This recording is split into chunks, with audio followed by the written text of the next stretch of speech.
વિનંતી કરું છું કે અમારી એક જ માંગ છે કે અમારી કાયમી ભરતી કરો। શું કામ અમને હેરાન કરો છો?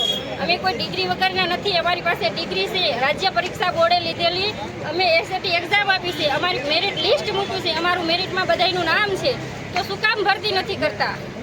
બહુ શિક્ષણ મંત્રીને જો બહુ કરારનો શોખ હોય તો શિક્ષણ મંત્રી આવી જાય કરાર ઉપર અને 11 મહિનાની ભરતી ઉપર આવી જાય અને 8 મહિનાનો પગાર લે અને જેમ ઓલા સ્કૂલમાં હોય છે ને કે ભાઈ 13 ઓલા સભ્ય દ્વારા એસએમસીના સભ્યો દ્વારા એને અમને પ્રમાણપત્ર આપવાનું હોય છે, એમ અમે કહીએ છીએ શિક્ષણ મંત્રીને અમે પ્રમાણપત્ર આપશું। સારું કામ કર્યું હશે તો પ્રમાણપત્ર મળશે, નહીં કર્યું હોય તો નહીં મળે।